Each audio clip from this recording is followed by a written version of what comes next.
Yo, hello there. My name's E. I'm here to teach you a little bit about Rome 2 here. So now, what you might know about this is that there's currently a tournament going on in a marketable scale server. It's mostly centered around new players trying to learn and get into a tournament competitive scene, and you get people coaching and telling teams what to do. Obviously, some people aren't in the Discord server, or some teams don't have coaches or whatnot. So I thought I might be able to provide some insight by just going over one of the replays from the tournament here. So obviously on the defense we have Deer and Andrew, and on the attack we have EU Genius, and I forget the name of the other player. But like I said, we're just going to go through the replay. I'm going to point out what happened that was good, what happened that was bad, and already I just want to talk about some things like Parthia being on attack tends to be a bad situation, mostly because Parthian swordsmen do only have the 55 HP. When you're playing a game, you want to be targeting with your mid tiers for at least 60 HP. So Thorax is a great example of this. They've got a base 60 HP and 75 armor. Really good mid tier. The baseline, the solid. You always want Thorax if you can get it, but you don't want to double up on it. But that's a different story. That's more advanced stuff. What is good about Parthia is these camels. Great at just flattening infantry and wins most cav fights. So the faction of Parthia isn't necessarily bad, but it's a much more defensive faction. Athens is a really good faction. They've done this really well as well. They've put as many mid tiers out as possible. So Thorax Hoplites, Thorax Swords said that Thorax Swords were good. Thorax Hoplites are the same. They have a very solid middle ground. They have good armor, the 30 weapon damage spear, and decent HP again. So I don't mind this attack. It just seems a little bit weak on the HP of this Parthia. And obviously on the defense, Syracuse, an extremely solid faction. Thorax, the baseline mid tier, good in all ways. And these Sammonites are going to be the main thing that makes Syracuse so good. It's that separation of the mid tiers here. These things are pretty solid. You get 3 of them if you have the Hannibal at the Gates DLC with Syracuse. Syracuse comes with the Hannibal at the Gates DLC. Also, the Mercenary Balearics, they'll get 3 of them, which again, the best missiles in the game, in my opinion. They will kill infantry even if you shoot it frontally. You won't be able to archer fight with them, but they are the best at killing infantry. And you might be confused a little bit about Gete here. An elite spam on defense. It's okay. It's not great, but it does have the Celtic Warriors with this DLC that we've added into the tournament, so that's a benefit. Also, the Bow Horseman. This is a kind of ridiculous pick in my opinion. It doesn't seem worth it. I'm just going to start the replay here because it's going to take a second for anything to happen anyway, but I just want to explain about the Bow Horseman.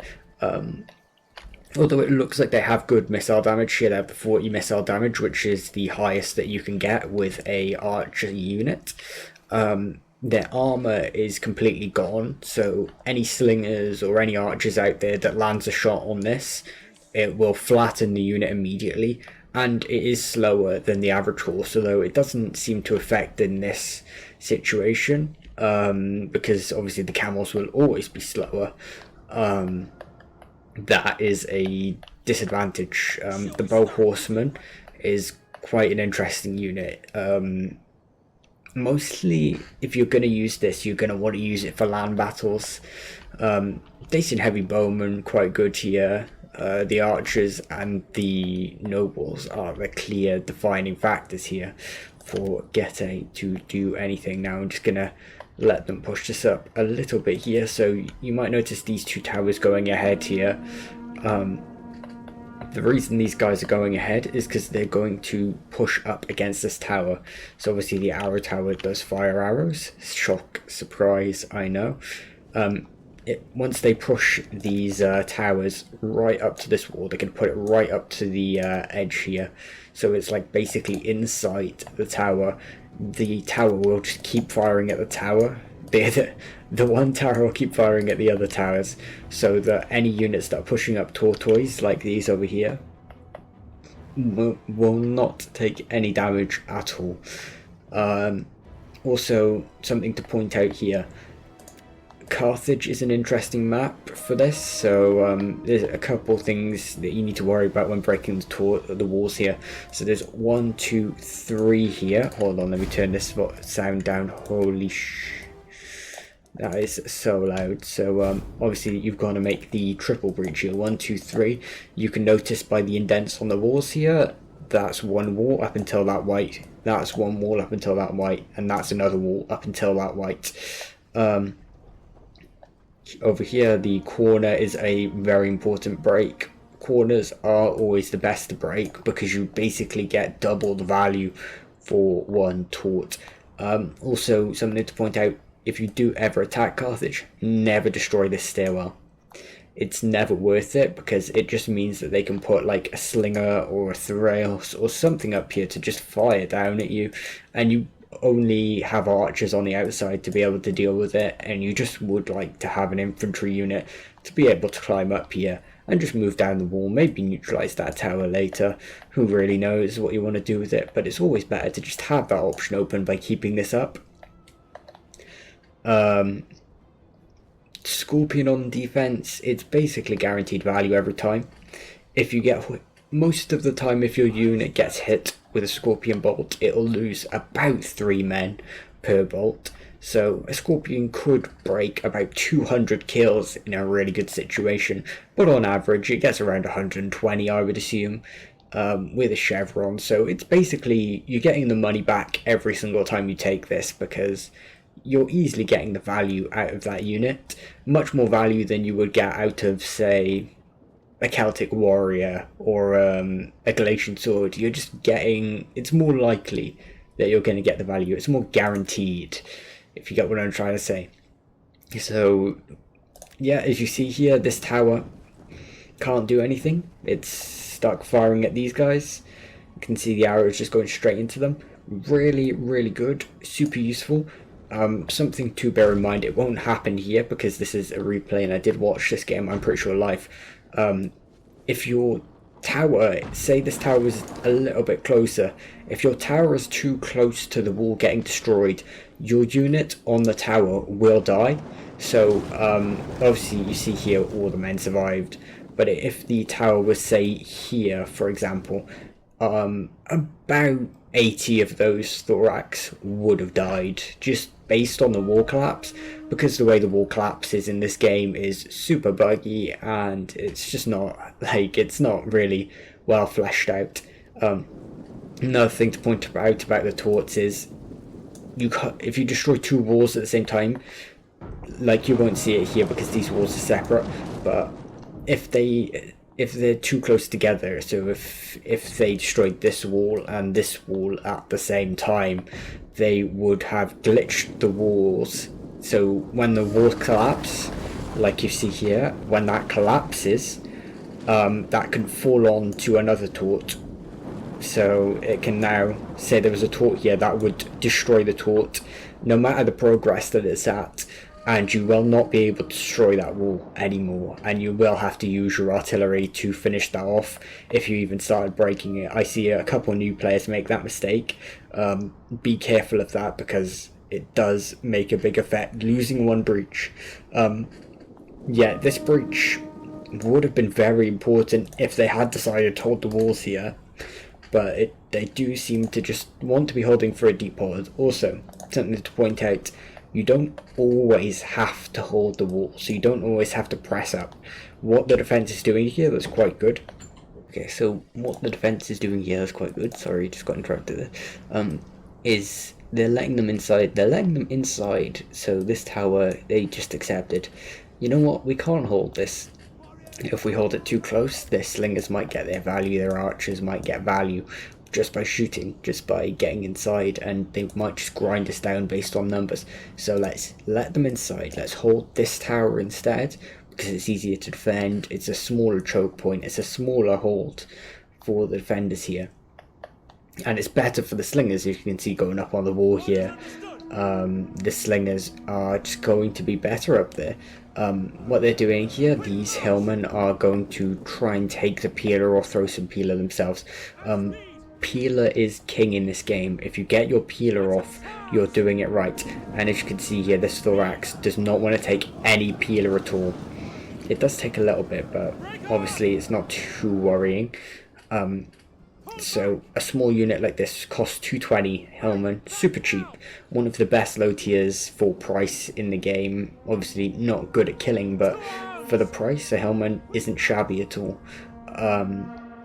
It can get 2 peeler volleys and earn its value just by sitting there and throwing its peeler. So if I was the party player here, I would line up my hillman like that. So just make sure the thorax side is showing, and you just throw your javelins in like that. The hillman here is a bit too far away now, but this hillman honestly hasn't done too bad considering it killed 30 thorax there. Very decent value for a hillman. Normally you see it just die without killing about 10 men. So that is something nice, but again, the value would have been more there if they'd used the peeler. Peeler is king. These Eastern Spearmen could have been insanely good. If they send these Eastern Spearmen in first, because they don't have javelins, send them to hold the thorax down while the hillmen throw their javelins in, would have been much better value. Remember, peeler is king. Throw your peeler on your units if you can before you engage them. Obviously it doesn't work for every situation, but for most situations you should always use your peeler on your units before using them, if possible, of course. Let's take a look around now. So this hillman is advancing, or this thorax even is advancing, arguably overextending a little bit here. They didn't need to push this far, I guess, but I guess they want to prevent the hillman peeler. And Folksman, I'm not a big fan of Folksman. I know some people do like Folksman, but for such low armor and it's expensive, it doesn't really do great against mid tiers. I mean, it's gonna kill the low tier, but like, that's what you would expect out of Folksman. A Folksman should kill a low tier. These Parthian swordsmen now coming in, as I mentioned at the start, 55 HP, very weak unit. They lost a couple men over here to the wall collapsing. Mentioned that earlier. Just be careful where you're destroying your walls. See what you're doing with your teammate, see where your teammate is and whatnot. But this breach is quite big. They're able to get inside and get around if they so wish. They might have been better off instead breaking a breach here, and you know, having that breach just so that they can cut off reinforcements to this tower. If they can send one unit in, force them to hold like that and take that tower. This tower is super important, because if the defense loses this tower, the next defense for them is there. I mean, it's insanely bad, because now they're in an even shorter breach. They don't have this tower supporting them, and they don't have anything at all. And as you can see here, again, this peeler is going in, but they're stacking units on top of each other. They're not using their peeler that effectively. Javelins are king. Use it, use it, use it. I'm gonna keep preaching it. I'm gonna keep saying it. And some people might disagree with me, but if you use all your peeler on your units before you get them in, you are probably going to win the battle. Now, something to point out here, artillery's firing, but to be honest, it's just not hitting good targets. They're too thin. They're 2 ranks deep. It's not really that important to kill these archers here. Dacian heavy bowmen aren't really that damaging. They only have the 35 missile damage on it. And as much as they will prevent the Cretans and the Parthian foots from getting inside, and it will cost them losses to get those archers inside. It's really not worth it enough to fire artillery ammo at it and not even do that much damage. As you can see, this artillery only got 10 kills from like 3 or 4 volleys so far on the front line. Again, just kind of bad. This unit's super chunky, by the way. Never keep your units chunky. If you know they have a Scorpion, they can see the Scorpion. The Scorpion's just been feasting on that. 30 kills on a Parthian swordsman. Really cannot complain at all. A second wind wouldn't be bad. Remember general abilities as well. So when you come into a battle, your general should have the strategist. Pick that at the start of every battle. Second wind is the best thing in the entire game. If your unit gets tired, exhausted, or anything of the above like that, you can immediately change that back into a fresh, just with the click of 2 buttons. Hit second wind, hit the unit on a second wind, and your unit's fresh again, and it's ready to get right back into that fight. That is insane. Now, obviously, they've got 2 torts back here. These torts could be super useful to move down to the place, like I said before. Could be big tortoise.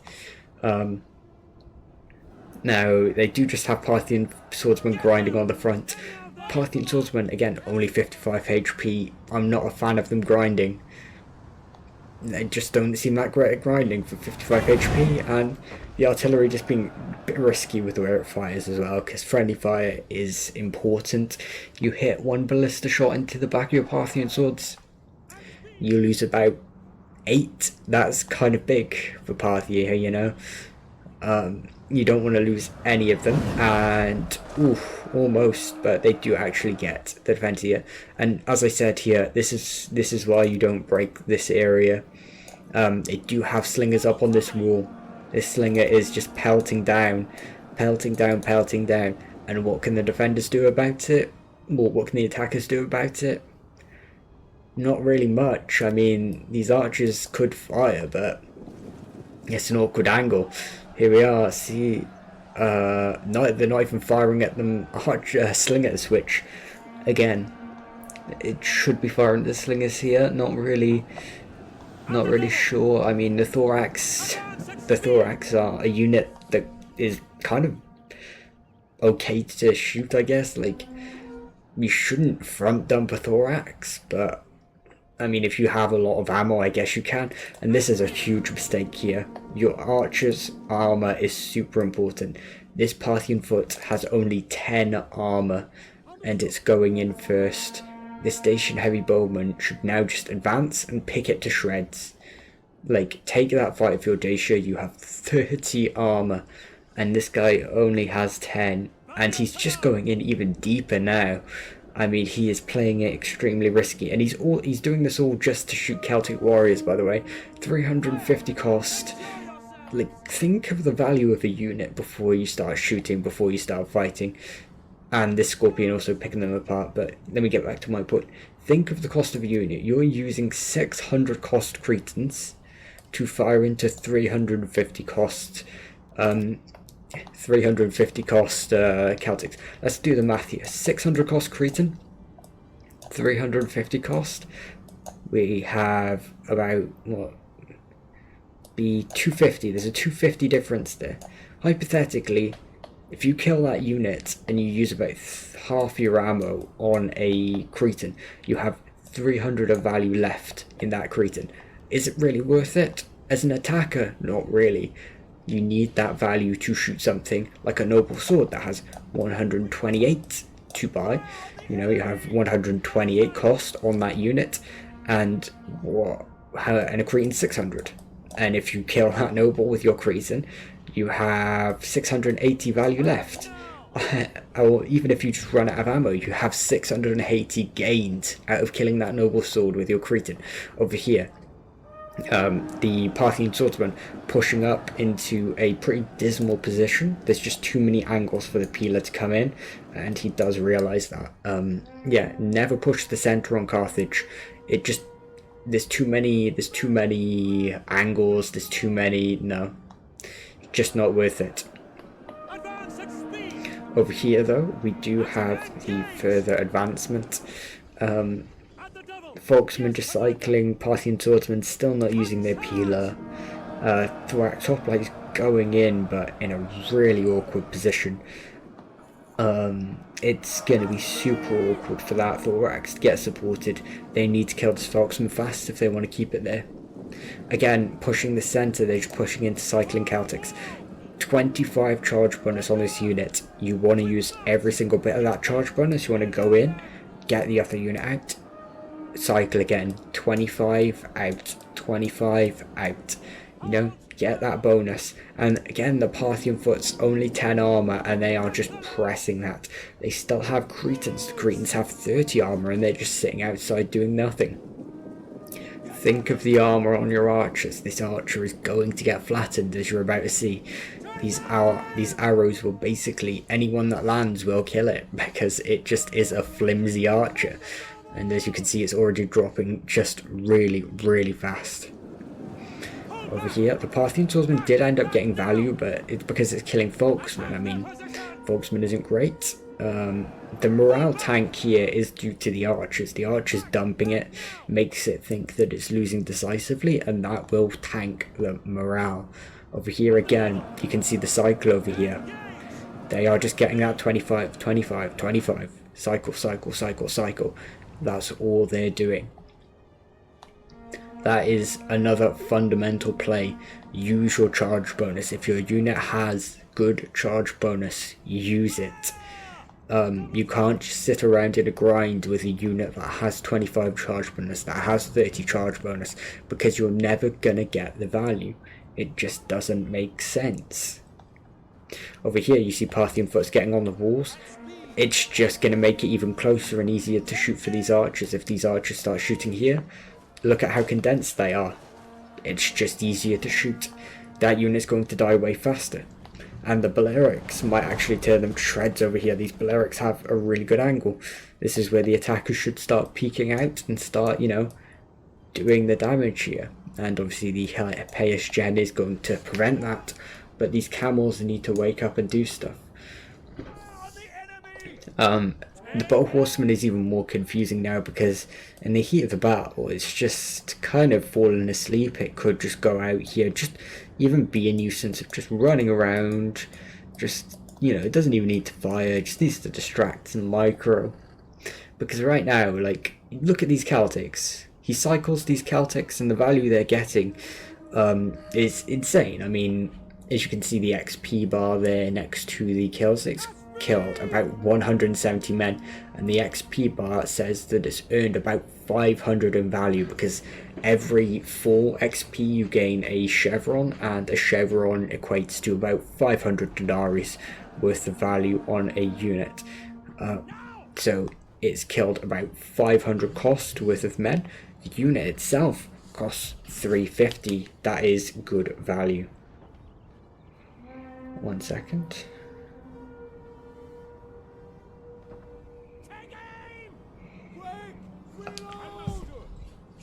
And these Parthian foots again, that one actually did okay. I'm surprised the defenders haven't pieced that apart yet. This Parthian foot is suffering a bit harder, and they did open that breach. Now is the time to push it. They need to get out of the way of these slingers and whatnot. Yeah, defenders have done a great job at cycling here. They've used their peeler as well. As you can see right here, the Thorax hoplites just getting pieced apart by peeler, getting pieced apart by slingers. These angles are just really nice. The defenders, or sorry, the attackers aren't really cycling. Their archers are kind of falling asleep here.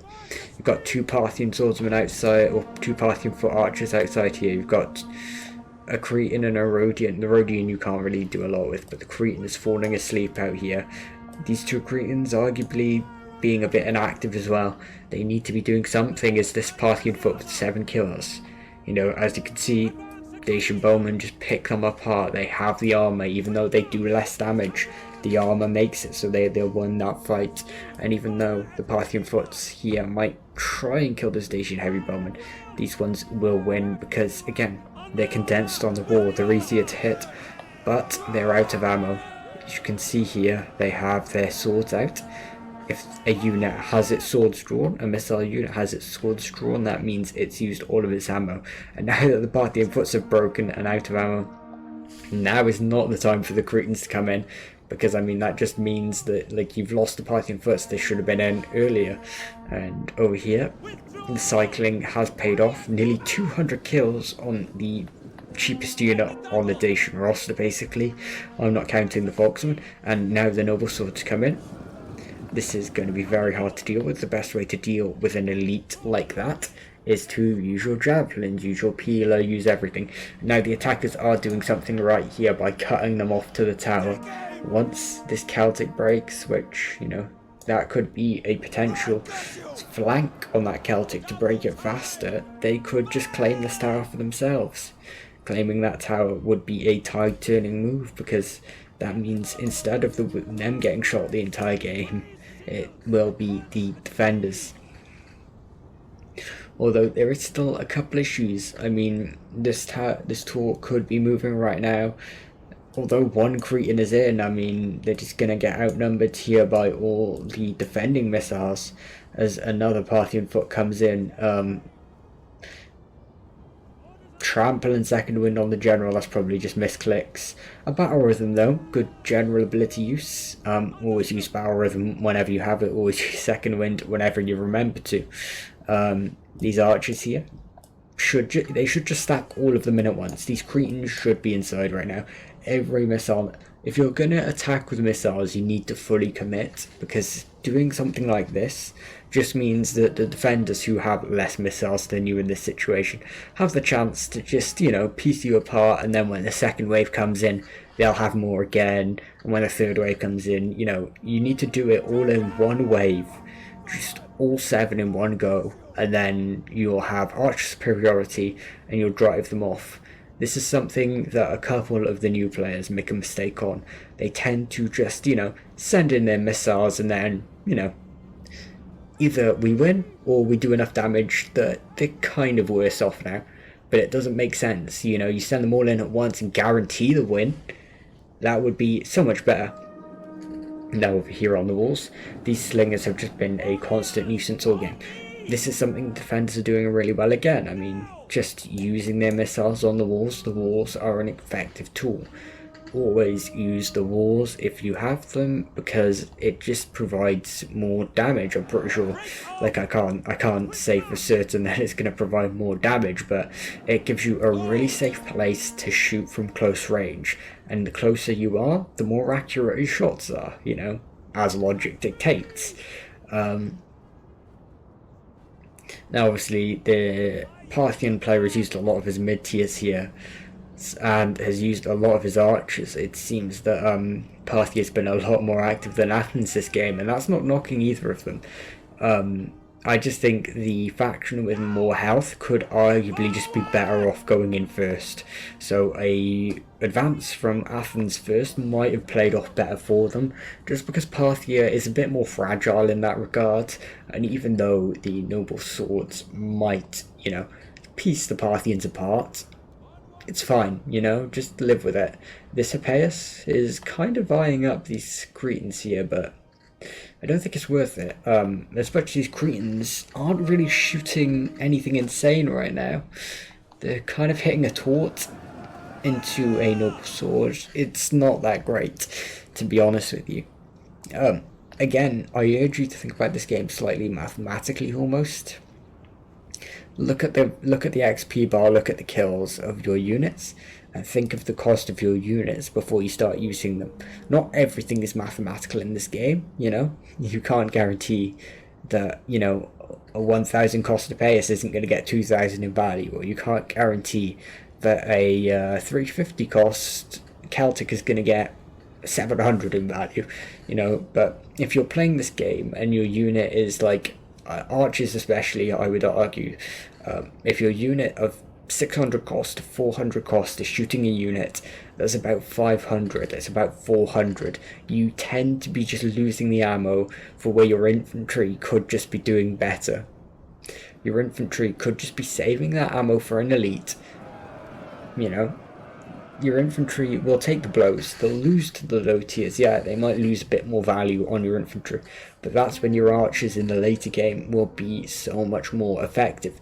If you look over here, these noble swords are going to get their peeler. That's just really easy for them. They don't really have much contesting them now.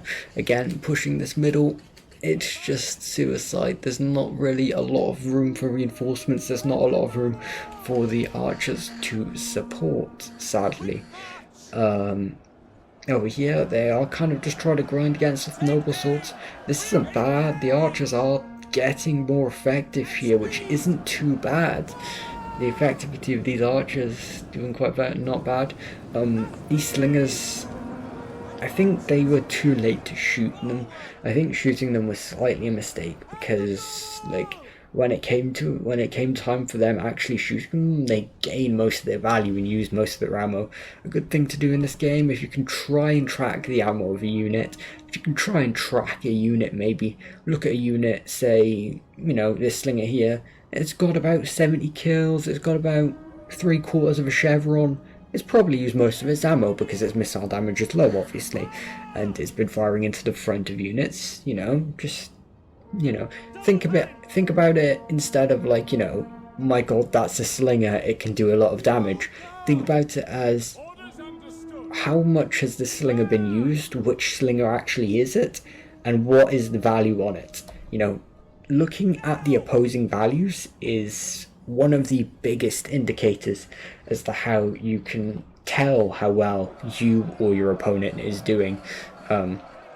Like over here, these Thorax Hoplites not really doing great. They've got 20 kills and they cost 710, and they're just getting pieced apart by nobles and they're getting pieced apart by Samnites. There's not a lot they can do here, which is why I would suggest them saying, you know, don't push into a side. It's really hard to support.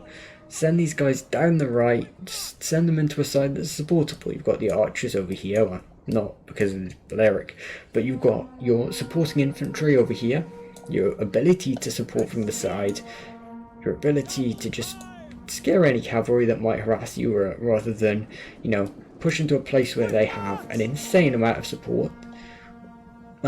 And you might wonder, why don't they attack the left here? Just want to quickly clear over this. These arrow towers can easily pick you apart here, and you will be pushing down into a hill. This downhill charge will give you a bit more of a charge bonus, I believe. The bow horsemen now finally getting active as the entire attacking army arrives inside. This should have been out. This should have been inside long ago, unfortunately. Although the attackers are still in this game, you know, they have done a couple of things right. These breaches are super good. This breach is going to be good later. This breach has been a lifesaver for them. I wasn't a fan of this breach, to be honest with you. It just kind of prevented them from getting on the walls, and missing this breach was a blunder, but they didn't need to pay for it considering they were let inside. This, again, getting blocky is not the play.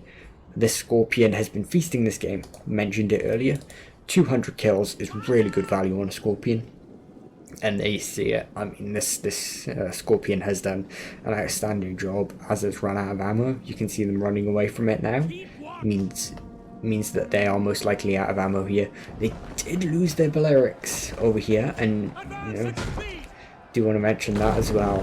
There is, when there's like a gap in the wall, units can fall into the gap. And another thing to mention, there are a couple breaches that can be made into slim lines here. These slimline breaches you can't attack through. It just makes a little gap in the wall that you can't really do anything about. It's not good, but it's not bad. Like, well, no, it is bad, but it's not like the worst thing that's ever happened. You know, it just means that you've wasted a thought. But this Balearic now can't go shoot these attacking troops here. The best way to avoid it, again, I urge you to look at the white indents on the walls here. These breaches, super useful to just indicate where you are. Also, if you do have debug camera, you can look inside the walls. Oh, this is not a good example of a wall for it. Let's look for a good example. This wall might be good because it's kind of untouched. Yeah, oh my, okay. Maybe you can't see it on replays, but usually there is some indents in the wall that you can point out if you go inside the walls. And that's more of a advanced thing.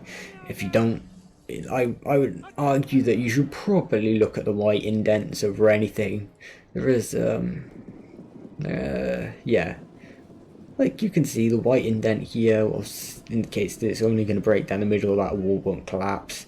A white indent here, if you break the right, that's not going to be a full breach, because if you look at the size of it, you know, that's barely anything. And that's going to be one of the slim breaches. Over here, the thorax, general abilities, super useful, but they're stacked on top of each other. They only need one engaged at once. If you start stacking your units, they start to get tired together. So, you know, a unit can go from fresh to active to winded to tired to very tired to exhausted. Retrospectively, I think winded is -10. I think tired is -20. I think very tired is -25, and I think exhausted is -50. Basically, if you winded is acceptable, like you can deal with a -10. Anything below -10, so -20, -25, you know, -50, God forbid, you don't want that. You can't have it. Your unit isn't usable. Now these camels are going to get active. There is quite a few, I remember this now, there's quite a few mistakes made with these camels here by Parthia. And that's not knocking the player. I'm just saying it from a pure perspective of, you know, hey, let's just go over this and let's look at what went wrong and where someone can improve. These camels charging uphill, I mean, there's not a lot of support up here. These camels can do huge things and it knocks over the samnites. I mean, now it's knocked over the samnites can go over here. But what they do go over there, but they give time for the samnites to get up. In fact, it does get behind these. The second camel does also knock over the samnites. Now he just needs to not be scared. He needs to whip around here, get over here, whip around over, just start whizzing around. This camel can go over here, you know, like start whipping around. And this is a big mistake here, is he just pulls back.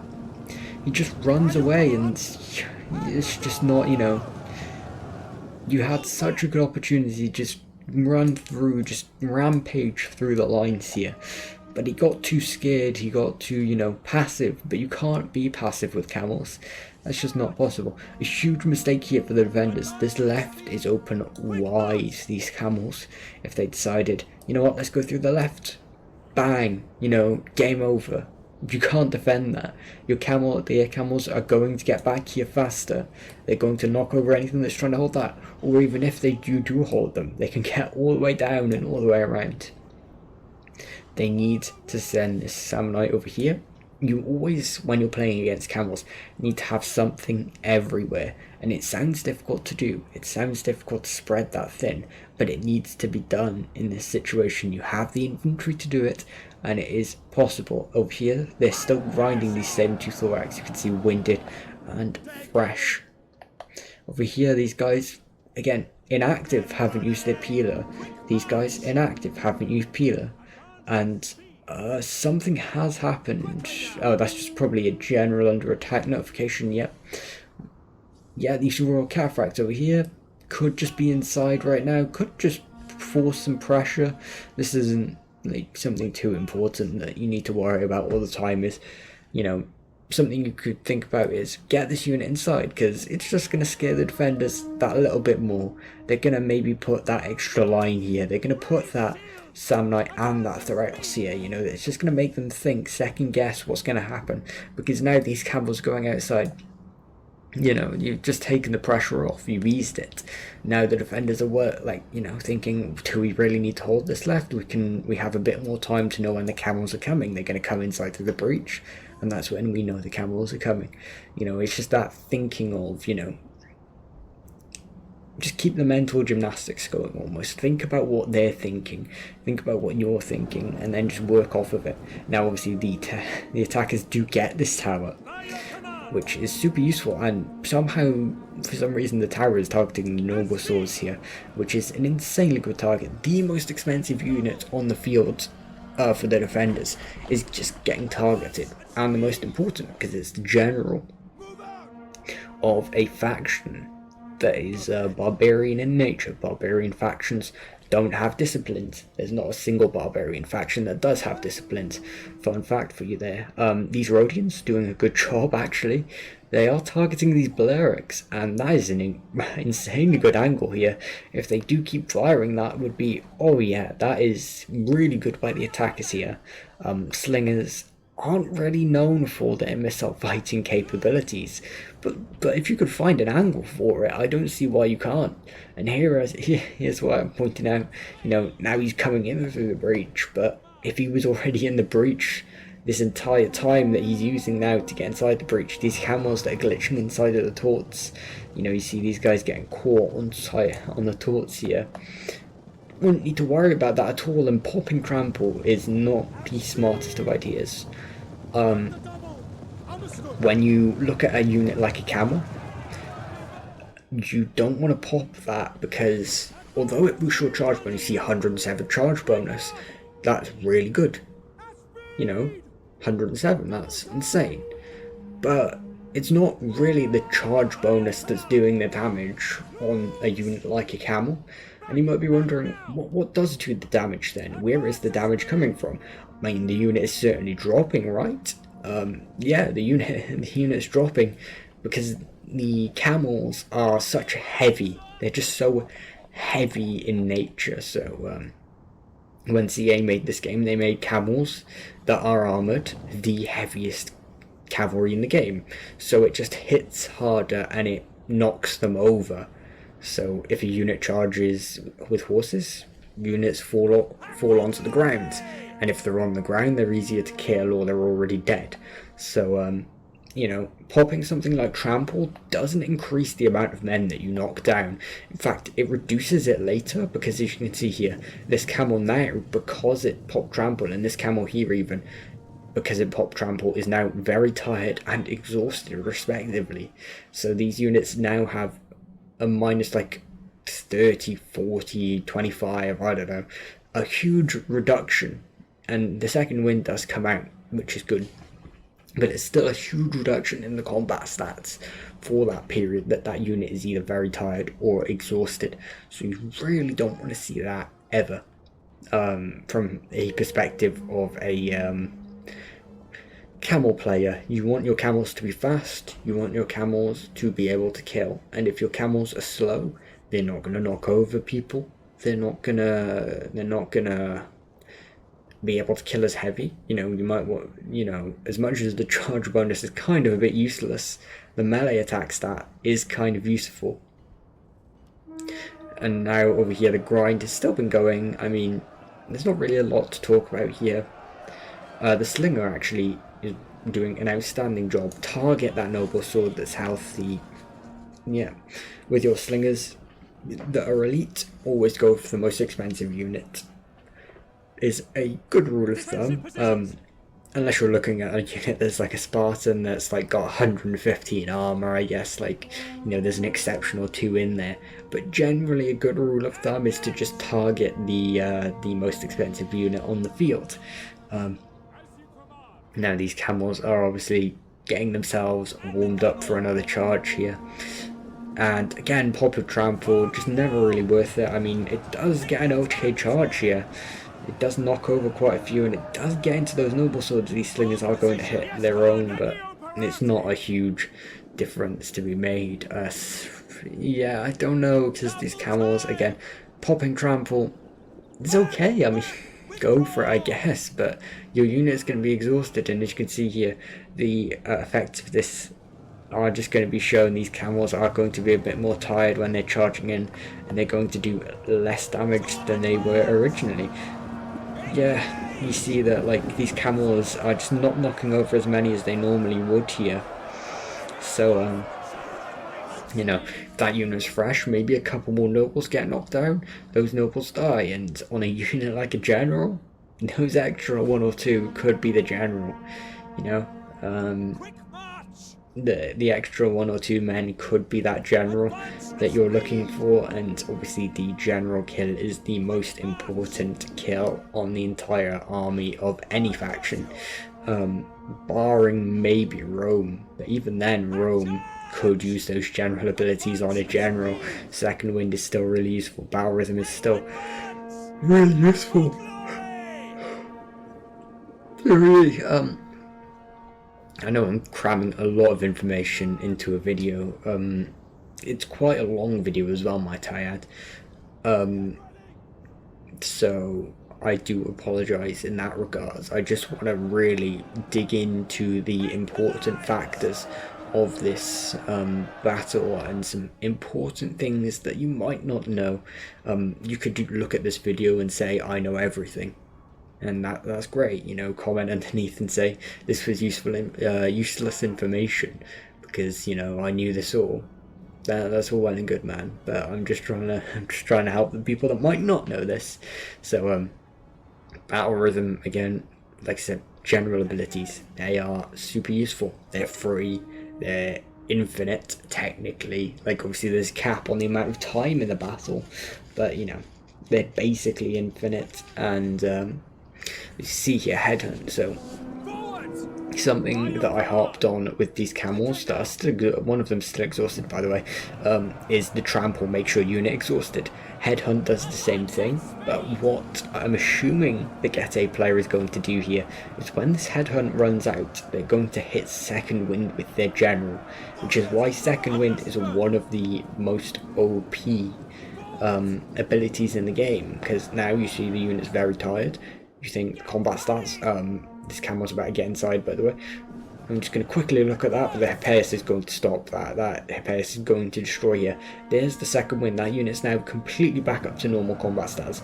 And this Hippeus will peak Camel Cataphracts. So in a 1v1 fight, Hippeus and Camels trade relatively evenly.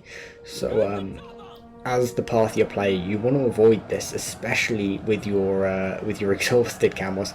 And these exhausted camels they're going to die here because they have they've caught themselves deep in this Hippeus, and the Hippeus have just feasted on these camels here with the charge. Charge is obviously the most important thing on a shock cavalry due to the low melee defense.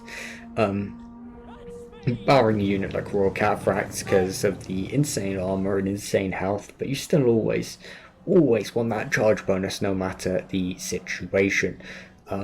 Now, Noble Swords, this center is purely being held by Hippeus Lancer. You should get that thorax inside. Do you have any infantry? Get that general up there. Get everything to their center and just try and punch through it, just because like everything they have left is condensed into this small little zone here. And the general does second wind again here, and they are actually double fresh here. They are both fresh, which is super useful for them. They can make something happen here. Over here the shield wall is obviously gonna make your unit a little bit more tanky to cav charges. This unit just charges forward and dies, breaks to morale. The tower is coming back in favor of the attackers, I think. No, it's just getting neutralized even. That's even worse for the attackers here. I do apologise, my throat is getting a bit dry. From all the talking, I just want to make sure that I fully cram every piece of information here. Trample, again, even if you're going to hit trample, make sure you hit trample when you're charging into enemy units, not when you're charging into your own. You have just ran into the back of your own Parthian swordsman, and that's just not useful. You can charge your own units in this game. Charging your own units will cause your units to suffer immensely. They will get knocked over. They'll take a couple extra seconds to stand up. And those extra seconds where they're going to have to stand up, they will start dying. Where they will start dying. And when they start dying, you know, that's when the Thrail starts winning against the Thorax. You know, that's the difference here. You know, like a cavalry charge in the rear could be the difference. And now you see these camels could have done so much more. You know, like this camel, if they took the first engagement and just rampaged through, or if they had just broken that left once, they would have gotten so much more value than they have right now. Because this unit costs no, wrong one. It costs 1180. You know, but like this one here has about 800 of value. This one here has like 450. I mean, between the two of them, they've basically just halved. They've halved their value, basically. You know, they just don't have the money like to prove bringing it. Like they should, in a logical situation, if you could see this hindsight, you would either say send the camels in those situations, or also, by the way, trample again being used, charge bonus and fatigue being here downfall there. Some decent charges still coming in, but it's just not worth it. But yeah, like in hindsight, you could say just bring more infantry or just break that left. But in the moment, you know, it's easy for me to come into this battle and say, this is what's happened, this is what's gone wrong.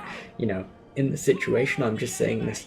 Maybe if you're in this situation yourself, maybe if you're playing in a battle yourself, you could look at this battle and say, I know what to do here. You know, I know to not use trample on my camels now. Or I know to, you know, cycle my infantry. I know to use my peeler. I know how to use my scorpion. It's things like that. I know how to make my breaches. Like, something like that is the entire... It's not... This bit of video isn't here to bash on the new players. The video isn't here to promote a tournament. This video is here just purely to say, hey, this is how you can do it. This is how you'll improve if you follow these tips. And you don't need to listen to me if you don't want to, but, you know, I've got my fair share of experience in this game. I've been around the block a couple of times, as much as people will bash on me saying that I'm not great at this game. You know, I've played this game a little bit.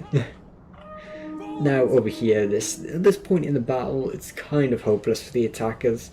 Noble swords just cut through everything that's left here. And camels are on their last legs. I mean, as an attacker, this situation, there's not a lot left you can do, so I am just going to fast forward this a little bit. These cataphracts are exhausted, no second wind, unfortunately. These thorax hoplites do end up grinding out these guys, I'm pretty sure. As you can see here, they're kind of just playing a bit passive. There is a couple of arch rammos left. So, also at this point in the battle, right? Hypothetically, if you're at this point in the battles are getting late. It's relatively close, you know, there's still a chance that the attackers win this. If you have archer ammo, you've already made a mistake. So if this Dacian had ammo, if this Balearic has ammo, you've made a mistake. This ammo should have been used 5 minutes ago, 10 minutes ago. You know, this is a huge mistake that a lot of players make, even the pros, is saving that ammo for the late game. Even though either the late game comes and it's too late to use that ammo, or the late game comes and you haven't used the value on the unit. And even though you won the battle, you know you could have done better. You know? And here you see again the cataphract knocking over some of the thorax in the rear here. This camel charge does do a great job at flattening those noble swords. Shield wall isn't impenetrable, and these camels will just shatter this front line here. You know, you might think now the attackers do have a chance at this. They have a bash. These Epeius are trying their best to hold it back, but you know, you've got the Thoraeus over here, you've got another Thoraeus, some Thorax over here, some Thorax over here, and this Balearic on the wall, I'm pretty sure, does have some ammo left, and even this Balearic, I think, might have a tiny bit of ammo left. Yeah, and this exhausted Royal Cataphract will lose more men, and there comes the second win, but, I mean, the second win should have been there for the charge, and the battle rhythm the same. Battle rhythm does make your unit a little bit faster. This Epeius should be also running further away, getting caught in the rear just gives the enemy free kills. So if you're running away from a combat and your unit and the enemy is chasing you, you aren't fighting back, but they are fighting, you know, things like that, you know. And this 4th Thraos is coming over here, the half Thraos, and what little Thorax is left there. And yeah, there goes the Raw Cataphracts. The exhaustion got it completely destroyed by their Pace Lancer, and the Slingers are there to finish it off. Be careful with what you're doing here as well. Like, as a party of play, you need to be careful of what your units are able to squeeze through and what they're not able to squeeze through. You know, you're not allowed to just run through units, you need to knock them over. These units aren't like knocked over, but you know, the party camels are still inside the Balearic Slingers. Again, not bashing on the player, just saying, you know, just be a bit more careful if you are playing as Parthia in this situation. The Thorax Hoplite is still in the game. I mean, Thorax Hoplites are a really solid unit. You really can't bash on them. They do their job and they do it well. There has been a slight bit of misuse on them, you know, this battle, but you can't really knock them too hard.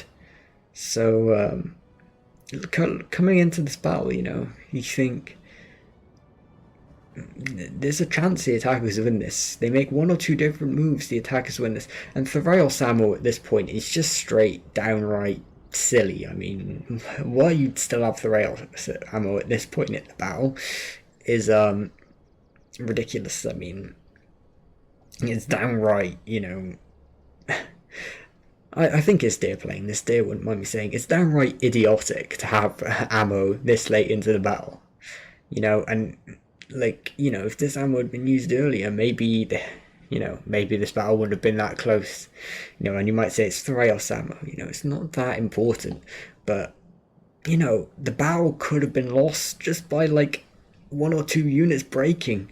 And there you go, you see the end of the battle here as the units start to break away. But you know, an insanely close battle here. Deer and Andrew do pull out the win, but you know, some big pointers. It didn't show it in the battle. The Bow Horseman I did mention, and I didn't show it in this video, but it did just like get left. You saw it go outside. Eventually it just got left alone and it got charged. So the Bow Horseman did absolutely nothing. Like the cavalry, the Parthian cavalry did just charge that Bow Horseman and it never did anything. 0 kills, 0 effectiveness on the battle, 0 anything. So huge mistake there. What I like to do as a Rome 2 player is put skirmish mode on my missile cavalry. Always worth it, in my personal opinion. Also, another thing to point out, this Parthia comp, it's kind of lacking line infantry. It's only got 6, you know. As Parthia, you don't have great solid infantry base, but you know, you still need 8. If you're coming into a battle as a mid-tier faction, like Parthia is, like, I would say Parthia is a mid-tier faction, like Parthia, like Athens, you should have at least 8 mid-tiers. You see that, you know, Syracuse does it, they have 10, Athens is a bit of an exception, they have like 17, not 17, but, you know, they have like 15, 14, like, you know, coming into a battle with 6 mid-tiers just doesn't work out too well, especially with 6 low-tiers equivalent, you know. Also point out the Parthian foot archers, as you can see here, suffered. The missile fight was taken by them and it shouldn't have been. The Cretans did alright and the missiles the same, but Thorax Hoplite suffered because of lack of support. You know, you need to have a unit peelering, you need to have the missiles supporting, you need to have something supporting it. You can't just leave it and pray, you know, as much as I'd like to see that. Yeah, I can't really say too much at this point. I just think there was a couple of things to point out here that, you know, hopefully I've covered most of the things in this battle, and maybe I've covered 1 or 2 things that might be useful to 1 or 2 of you to, you know, think about. Maybe, you know, maybe after this video, you can come at this and say, this is how I know how to do this now, or this is how I do that. Now I'm just going to quickly run through what I would do with Path to run attacking you, just to you know, drive home the point of 8 mid tiers not being too shabby. So if you're in a 1-2-4 lobby, let's say you're in a 1-2-4 lobby, for example, 2, 3, 4, 5, 6, 7, 8. You can even get 2 cataphracts still, but I would only get the 1. I guess it depends on the map, really. Maybe even just settle for 7. I say you need settle for 8. 7 is okay. 7's a fine amount. You know, it's not too crazy, it's not too little, you know. But that's what I do. I mean, maybe I've gone on a bit of a tangent here, so I do apologise. But, you know, I do just want to say, if anyone's made it this far in the video, hopefully I've helped, even just a little bit. Pointed out 1 or 2 things you might not have known, maybe made you look at the game in a different light, you know. Maybe someone comes at this video and says, hey, Rogue 2's great, you know, I'm going to play it again, multiplayer is outstanding.